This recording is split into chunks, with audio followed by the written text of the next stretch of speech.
I want to talk about Perfect Blue for a few minutes or so. So before we dive in specifically, I really wanted to talk about Satoshi Kon before we even get into it. He's directed and wrote a lot of psychological masterpieces, specifically with Paprika, Malignant Actress, and he even worked on Opus as well. I think that's one of his first earlier works that he worked on before he even did anime or animation styled stuff. And I think really Opus was really I read parts of it after I finished Perfect Blue, and I could even see like the similarities of everything that he's been working with. But anyways, we're here to talk about Perfect Blue. So when I watched Perfect Blue, I originally watched the English dub first before I listened to the Japanese dub, and I think both did a pretty good job. I really wish I'd listened to the Japanese version first because the Japanese version, of course, like the original, you can never beat the original. It was really amazing. I loved it. Anyways, I really think the performance and the audio design really does speak for itself in a really phenomenal way. Specifically with the nuances with how Mima's voice acting is.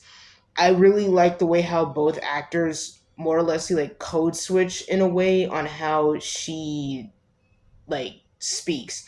So you'll hear it when she's either talking to her managers, talking to some of the fans, when she's singing, when she's acting. It's really good, and that really like shows like that level of acting that they really trained really well.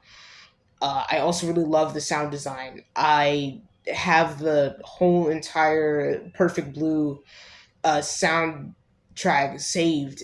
It's really good. It really has that suffocating, like mind bending effect that um that you can also hear in Obsession, and that you can also kind of hear with um Lake Mungo as well.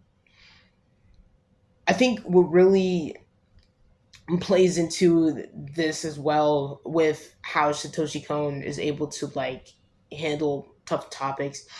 I think it really he shows like the reality of how like the entertainment industry works.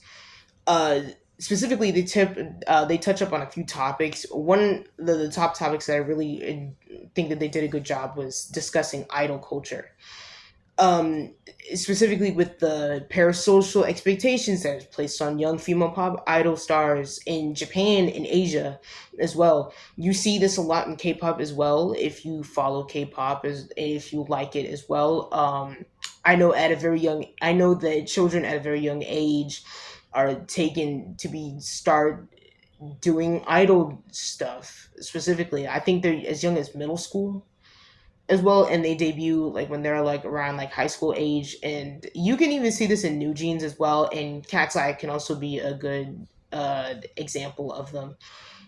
It actually touches up on the entertainment machine, specifically women in the entertainment industry, finding longevity to survive within show business. I think another movie that does do a really good job at addressing this topic is The Substance as well. It kind of like bends the whole body horror as well as like trying to navigate, the effects of trying to pivot or the effects of like trying to find work afterwards. And another thing, career pivoting as well. I think there's a lot of psychological terror that does come with like reinventing your career, especially under the public eye. She has experienced a lot of scrutiny, specifically with Mima when she tries to like become a become from starting as a pop idol to going into acting. You can see how it's actually starting to affect her in even trying to go into acting roles. There was a scene where she gets uh her manager gets attacked by an exploding letter, and that also is something that most I guess you could, well, that most parasocial fans have. Like, you can even take this further into the K-pop industry as well, where certain fans they can't show the fact that they're in a relationship because the whole entire idea of them having that image is the fact that they are strictly for the fans, and the fans have that sort of territory, which is kind of rude and really weird.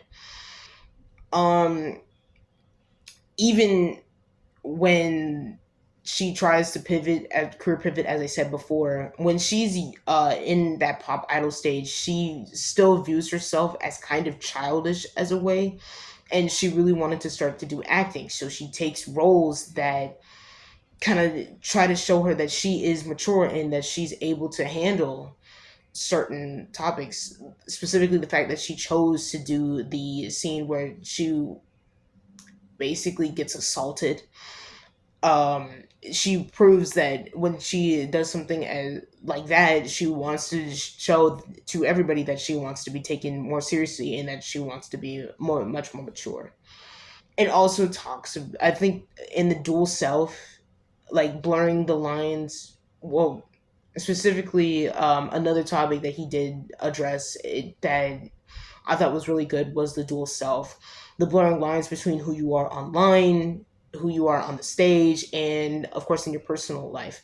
I think social media, especially now, coming back and watching Perfect Blue more and then seeing now, I think social media actually has played like a huge part into like how we see people and how we see like people's personas online, especially in real life too as well. Like the lines can sort of blur, and I think YouTube family channels kind of address the situation as well, and it's really interesting, but it's also sad too because you know kids need privacy and whatnot. But anyways, I think it should, and also to add on to that, Satoshi Kon visually with the whole entire production for, well, with the entirety of the animation, does a good job at like the editing style, specifically to like showcase how the all of these things that I mentioned play into effect. Specifically, it cuts between like quick transitions, uh, slicing between her private life and personal life, and it kind of like blends into a way where it kind of feels like she blacks out 1 second and she wakes up the next second, like working again, or she's back at home. Severance also kind of does that also in a way where you can kind of see like in 1 second they're walking into work and then they're coming back from work from the severed floor. It kind of does show exactly how the like this as well. You can even see this in Opus as well. I noticed this immediately after I watched Perfect Blue, and I immediately ran straight to Opus, and I was like, "Oh yeah, you can kind of see like the quick cut from him talking about his manga to him designing his manga, and then him getting melted into the world of his manga." That was really nice. Now I'm going to talk a little bit more going into the structures and stalkers and some connections that I found within the movie. Spoilers ahead for this point.